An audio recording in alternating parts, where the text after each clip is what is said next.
I feel good. I feel anytime I'm wearing a David August suit after the fight, I feel really good, and I went home with all my money.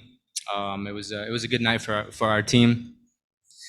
Um, just little adjustments I need to make, but overall, it was good for me to go into the third round, expand my lungs, feel the pressure going into the third. But thank God everything is good. I'm healthy. Uh, my team and I had a great fight week, and I have no complaints. In the first segment of your career, everybody talked about your knockout power. Everybody's been talking about your wrestling recently, and tonight you showed a lot of jiu-jitsu. Do you feel like that's the most underappreciated part of your game? Yeah, to be honest with you, I spent a lot of time with my coach, Tusa, and I love jiu-jitsu. I love jiu-jitsu with the gi, no gi. I've really fallen in love with it, and I'm just trying to be a good martial artist everywhere, whether it be on the ground, off my back. I just love this game. I'm enjoying myself. I'm enjoying my time in the cage. I'm at a good place mentally. I'm really happy with the team that I'm surrounded with. My manager Ali is the best manager in the game. I have my three big brothers in my corner. Life is good. I feel good. I'm happy.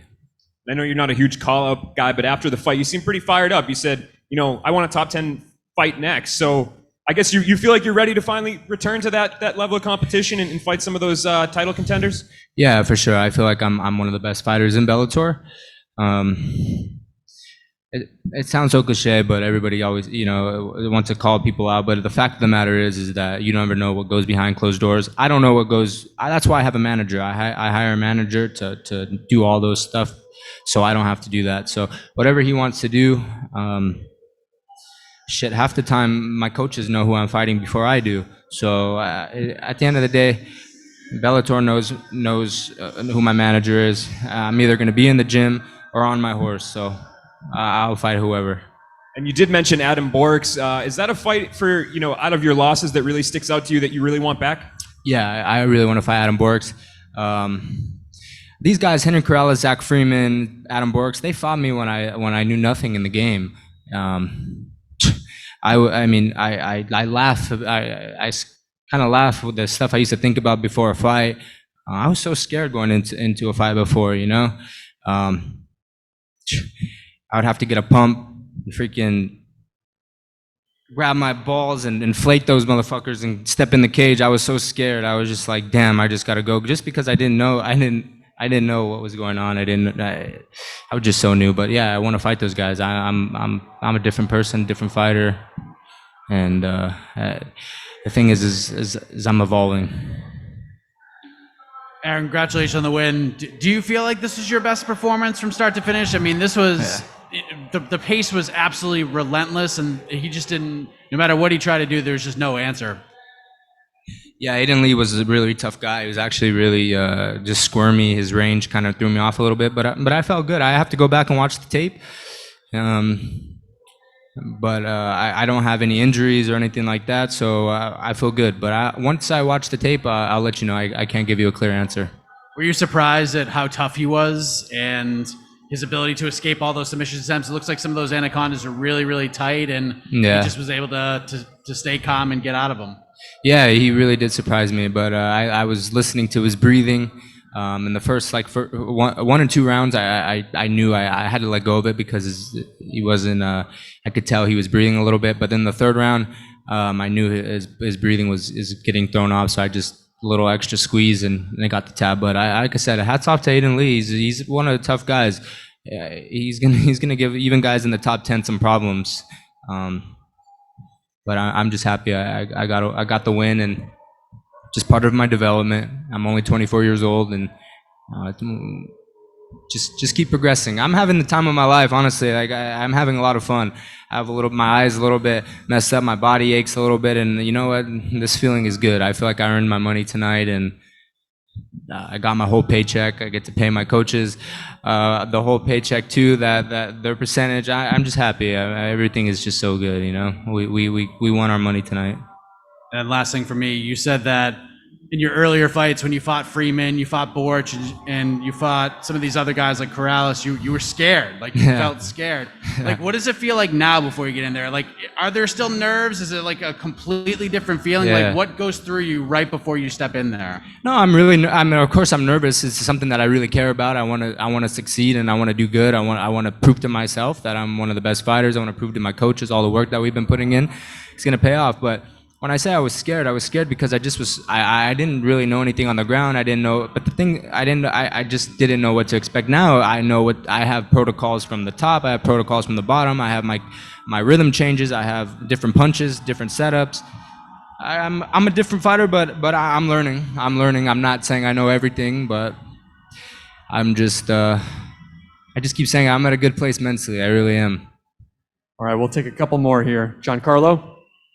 Hi, Aaron. Congrats on the win tonight. Just to touch on that, where you were talking about there being nervous going into fights, and what is maybe something that your training partners or even your coaches have done to help you mentally prepare for these fights as opposed to earlier on in your career that's helped you be more composed in that? The question is what's something that my coaches have been telling me during or training partners to help me get through this camp? I'm sorry, it was hard for me to hear. Oh, sorry about that. Yeah. Oh, just, mental aspect. You know what? Just to stay in the process and yeah, that's one thing I always say, and I've said it every time in interviews: is not too high, not too low. Stay in the process and control what I can control.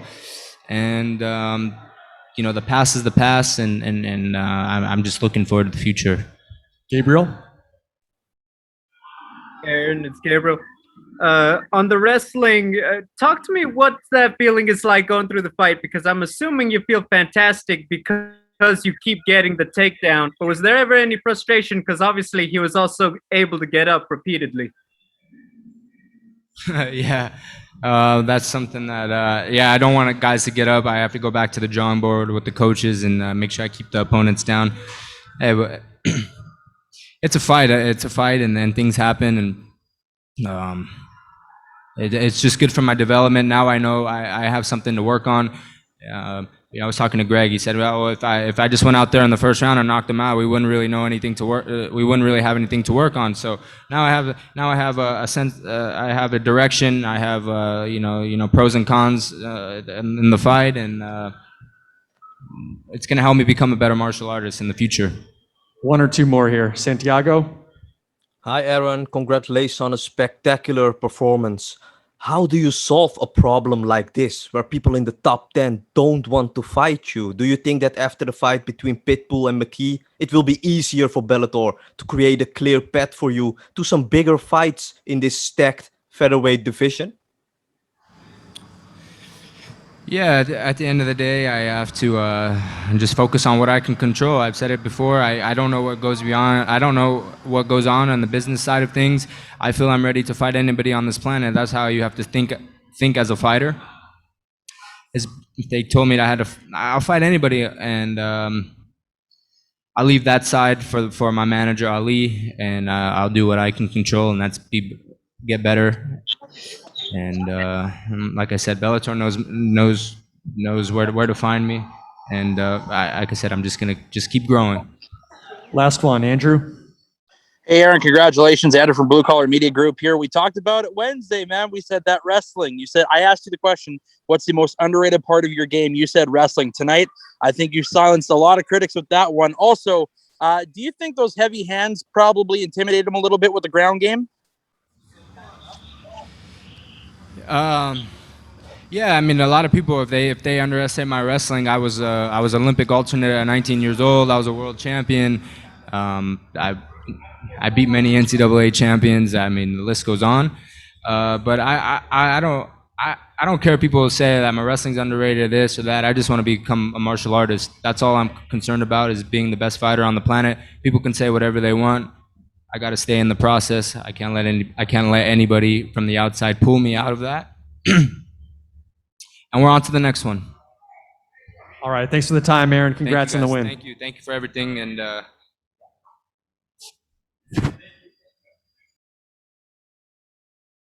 Recording stop.